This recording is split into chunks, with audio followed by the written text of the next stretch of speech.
जितने भी आचरण करो भगवान को समर्पित कर दो तो बच जाओगे, कलयुग का प्रभाव नहीं पड़ेगा।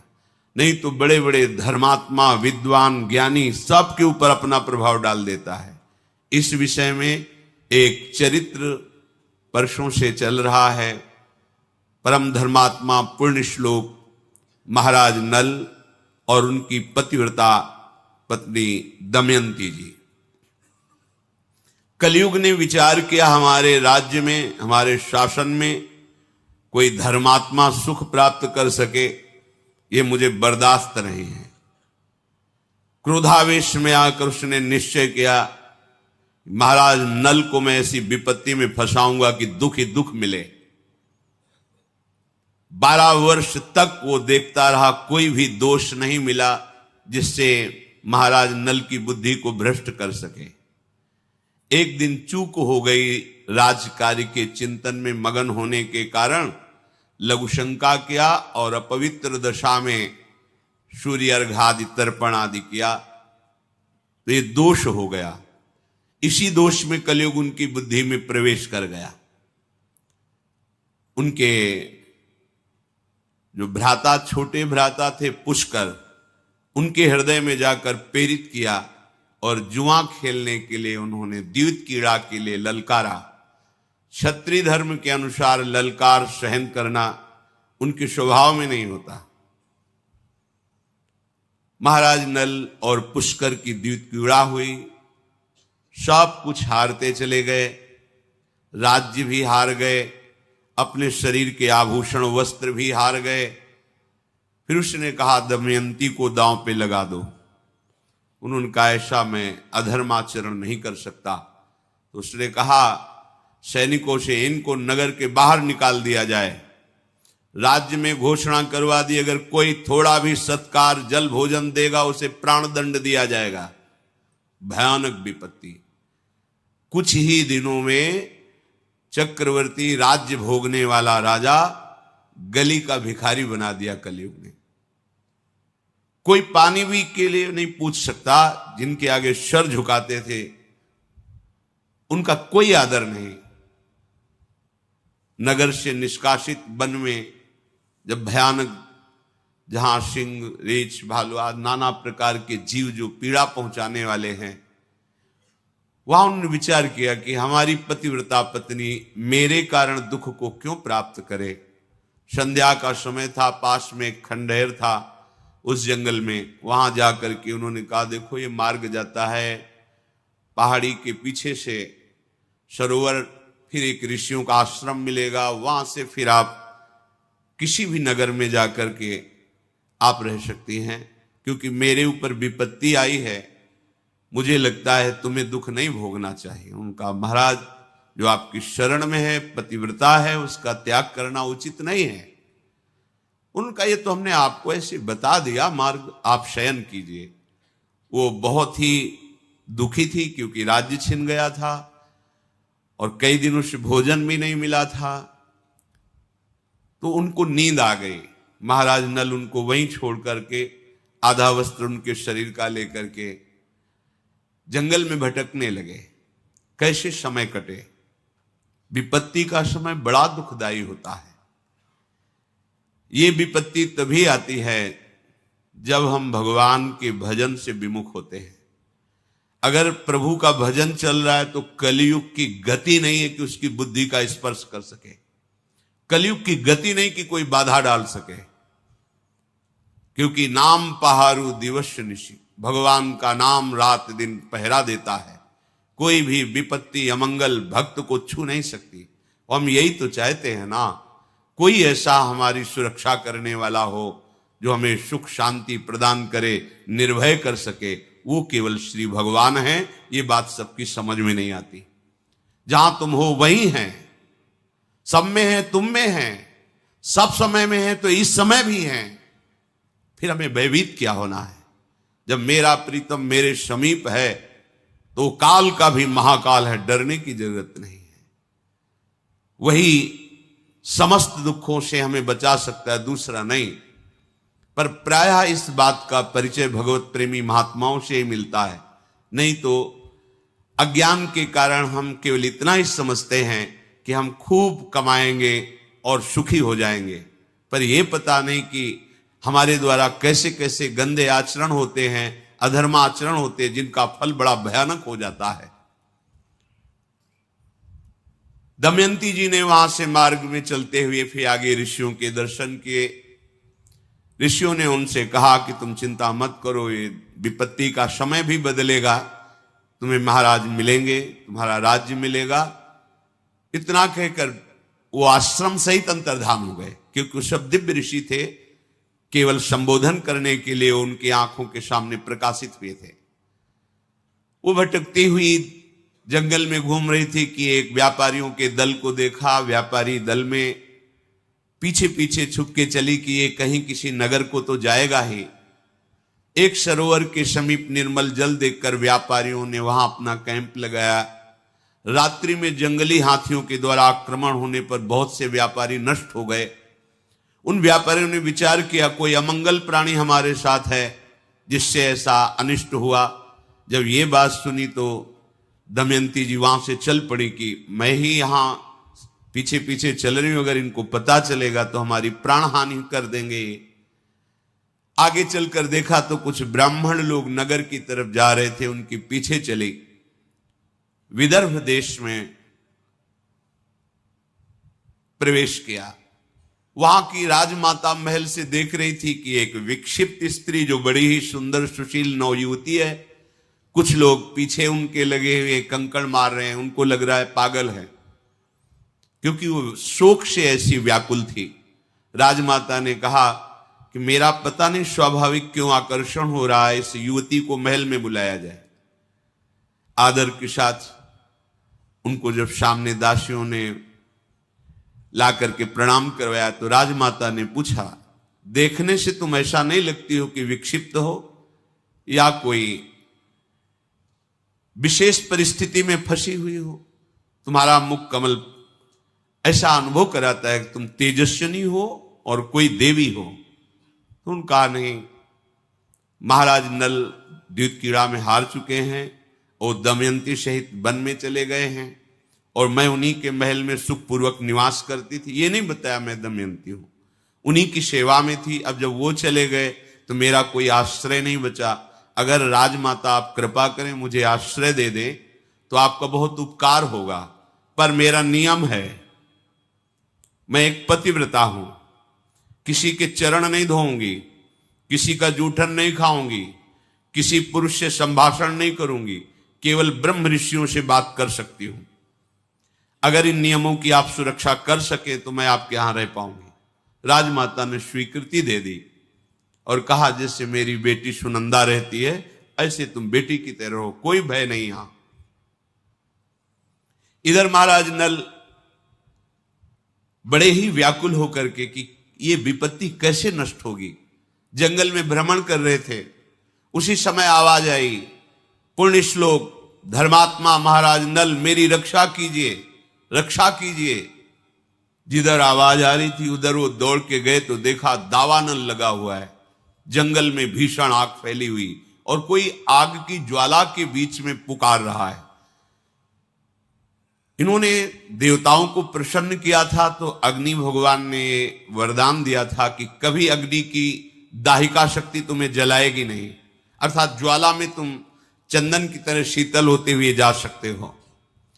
वरुण देवता ने आशीर्वाद दिया था, जहां तुम चाहोगे वहीं जल प्रकट हो जाएगा।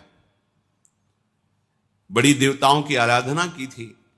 तो अग्नि के प्रभाव से रहित उस ज्वाला में महाराज नल प्रवेश किए तो देखा बड़ा ही विशालकाय भयंकर करकोटक नाग कुंडली मारे बैठा हुआ है। नाग ने कहा महाराज मुझे बचा लीजिए, मैं चल नहीं पा रहा हूं क्योंकि मुझे देवर्षि नारद का शाप हो गया है। मैंने उपहास कर दिया देवर्षि नारद का। संतों का उपहास करना पुण्य नाशक होता है। उस दिन से मैं जड़ की तरह यहीं पड़ा हूं। अब ये दावानल लग गया, मैं एक कदम भी नहीं चल सकता। मैंने देवर्षि से प्रार्थना की थी कि मुझे क्षमा कर दो, तो उन्होंने कहा था जब महाराज नल तुम्हें दर्शन देंगे तो उसी समय तुम हमारे शाप से मुक्त हो जाओगे। तो आप मुझे उठा करके यहां से बाहर कीजिए, मैं शाप मुक्त भी हो जाऊंगा और तुम्हारा मंगल करूंगा। मैं सबसे तेजस्वी नाग, सबसे बड़ा जहरीला, मेरा नाम करकोटक है। महाराज नल ने कहा, तुम इतने भयंकर विशाल कायो में तुम्हें कैसे उठा सकता हूं? उन्होंने कहा कि आप उठाइए, मैं आपके लिए बहुत हल्का हो जाऊंगा। गोद में उठाकर जब बाहर किया रखने लगे तो उन्होंने कहा, नहीं, पहले तुम अपने कदम गिनो फिर रखो, जब मैं रोक दूं तब रुक जाना। तो 1 2 3 4 5 6 7 8 9 10, जे भी 10 बुलाते हुए उन्होंने डस लिया। महाराज नल ने कहा, धोखा क्यों किया तुमने? तुम कहते थे तुम्हारा कल्याण करेंगे, हमने तुम्हारी प्राण रक्षा की और तुमने हमें डस लिया। बोले, मैं तेजस्वी नाग हूं, मेरा प्रभाव विष का संकल्प के अनुसार होता है। तुम्हारे शरीर पर बिल्कुल प्रभाव नहीं पड़ेगा जहर का। तुम्हारे अंदर बैठा हुआ जो कलयुग है वो जलेगा, उसके अंग अंग में मेरा जहर जाएगा और वो बड़ी शीघ्रता से तुम्हारे शरीर का त्याग करेगा और उसके त्याग करते ही तुम्हारी बुद्धि शुद्ध हो जाएगी और सारी संपत्ति प्राप्त हो जाएगी। ये कलयुग तुम्हें महान दुख दे रहा है। पर काटने के प्रभाव से उनका शरीर काला हो गया और नाटा हो गया। तो उनका ये क्या किया, मेरा नल रूप जो था वो तो अंतर्हित हो गया। बोले, तुम्हारे काम में आएगा, क्योंकि शत्रु राजा तुम्हारा नाश कर देगा, इसलिए अब तुम्हें कोई पहचान नहीं पाएगा। आज से तुम्हारा नाम बाहुक होगा, तुम अपने को बाहुक कहना। और ये पट एक वस्त्र दिया कि जब तुम चाहना कि नल रूप प्रकट हो जाए तो ये वस्त्र ओढ़कर मेरा ध्यान करना, तो तुम्हारा ये रूप हट जाएगा और तुम नल रूप में प्रकाशित हो जाओगे। और जाओ, तुम्हारा मंगल हो। आज के बाद कभी भी कोई दाढ़ वाला जंतु तुम्हें खा नहीं पाएगा, कोई भी विषैला कीड़ा काटेगा, विष नहीं चढ़ेगा, और जहां कहीं तुम्हारी कोई विपत्ति होगी तो मैं सहायता के लिए आ जाऊंगा। ऐसा उसने वरदान दिया। महाराज नल से कहा कि तुम्हारे रक्षा के योग्य अयोध्या नरेश महाराज ऋतुपर्ण धर्मात्मा पुरुष हैं, तुम वहां जाओ, उनके समीप जाने से तुम्हारा मंगल होगा।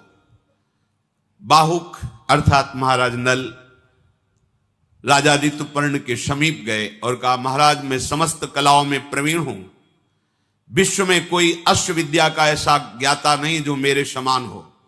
तीव्रगामी रथ से यात्रा बहुत कम समय में पूर्ण कराना ये मेरे हस्त लाघव होगा। नल जिस समय जुआ खेल रहे थे तो दमयंती ने देख लिया था कि अब इनकी बुद्धि अपवित्र हो गई है, इसलिए अपने कुमारी और कुमार इंद्रसेन और इंद्रसेनी को अपने पिता के पास भेज दिया था मायके, और अपने सारथी जो महाराज नल के सारथी थे उनका नाम वार्ष्णे था, उनसे कहा था कि तुम रथ और घोड़े और हमारी पुत्र पुत्री को पिता के पास छोड़कर वहां से चले जाना, और जहां तुम अच्छा समझना वहां रुकना जब तक हमारा समय न बदले, और जब समय बदल जाए तो तुम पुनः अपने सारथी पद पर आकर विराजमान हो जाना।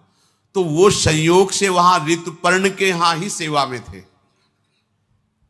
जब वार्ष्णे ने देखा कि इसकी बात और इसके गुण और इसका आभास तो मेरे महाराज नल जैसा है लेकिन रूप नहीं है, संकुचित हो गए और अपने साथ रख लिया, क्योंकि वो भी घोड़ों की ही सेवा में थे और इनको सारथी पद मिला था।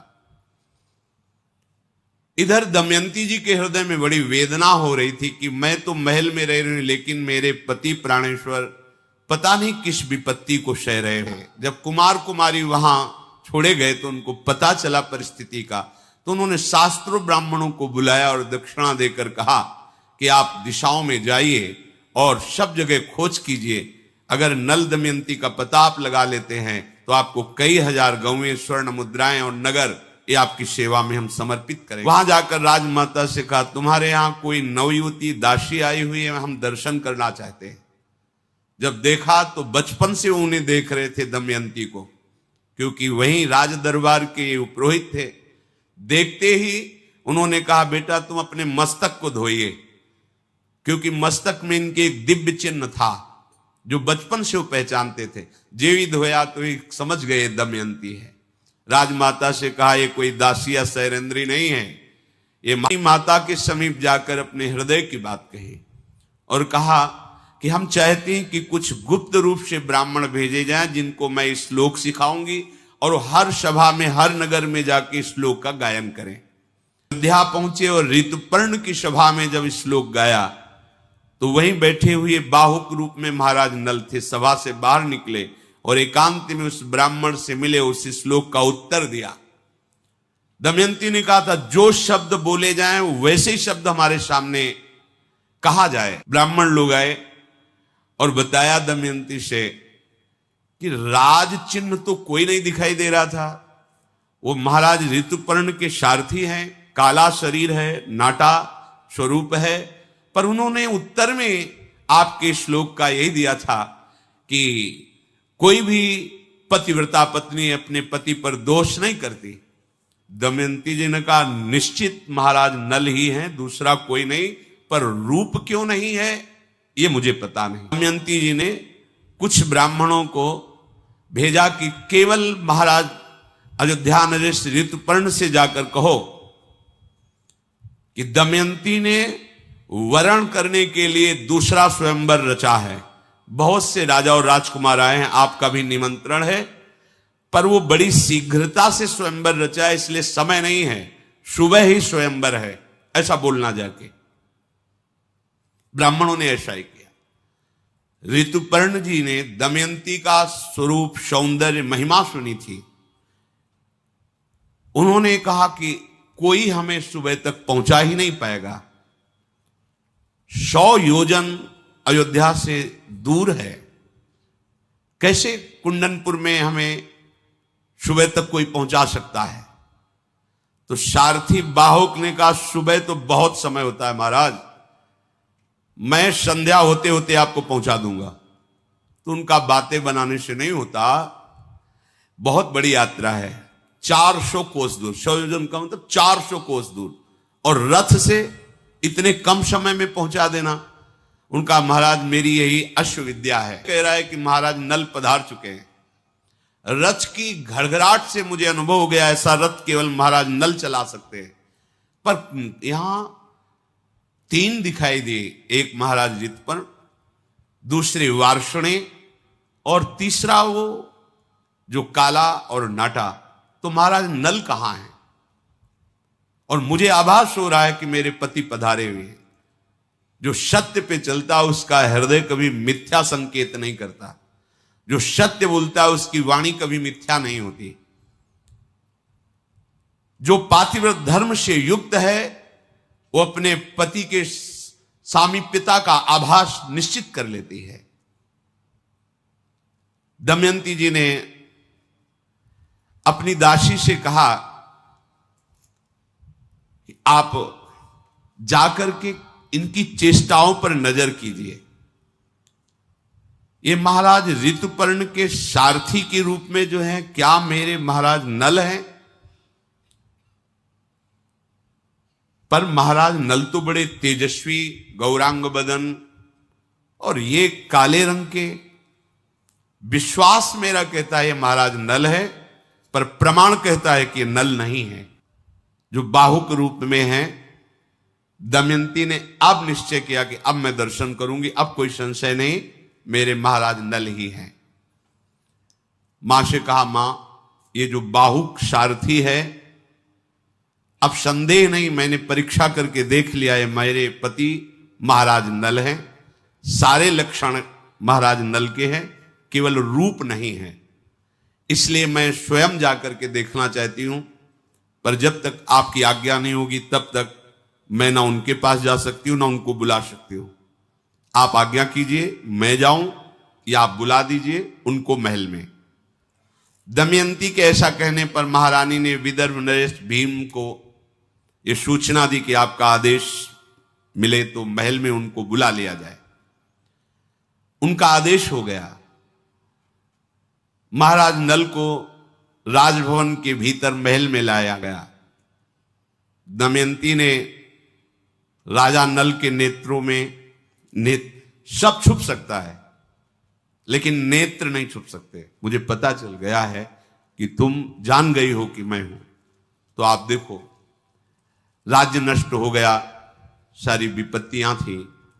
अगर उस समय कलयुग मेरी बुद्धि में बैठा था और मैं तुम्हें त्याग न देता तो पता नहीं कौन से संकट में तुम फंस जाती, इसलिए मैंने तुम्हारा त्याग किया था। मैंने धर्म से चल करके, तपस्या के द्वारा कष्ट सह करके कलयुग को परास्त कर दिया है। अब हमारे दुखों का अंत हो गया है। ये पापी कलयुग जिसकी भी बुद्धि में बैठ जाता है उसका सर्वनाश कर देता है। इसने मेरा सर्वनाश कर दिया। मैंने तो कुछ किसी का बिगाड़ा नहीं, पर ये बैठ करके हमारा ये युग धर्म का प्रभाव है। एक ही उपाय है जिससे इसके प्रवाह से आप बच सकते हो, ये बहा के ले जाएगा। कलयुग केवल नाम आधारा, सुमिर सुमिर नरूत रही पारा। यदि नाम जप करोगे तो तुम्हें कलयुग का प्रभाव परास्त नहीं कर पाएगा। ये अपने प्रवाह में प्रवाहित, मान लीजिए बड़ी दुर्गति होती है, जाओगे प्रमाणित हो जाओगे तो तुम्हें खुद पता चलेगा। तो सत्संग के द्वारा, शास्त्र श्रवण के द्वारा अपने लोग जान रहे हैं कि भयानक वेदना दंड दिया जाता है नरक में अगर हम ऐसे ऐसे आचरण करेंगे, और ये आचरण करवाने में समर्थ है कलयुग। इसका प्रभाव है। बच सकते हो तो केवल भगवान नाम से। इसीलिए चीख चीख के कहते हैं कि शाप साधनों को करने की सामर्थ्य अब नहीं रह गई कि आप तो बात सब कोई कर सकता है। बच्चा हो, बूढ़ा हो, कोई पढ़ा लिखा हो ना हो, जो जहां जैसे भी राधा राधा राधा राधा।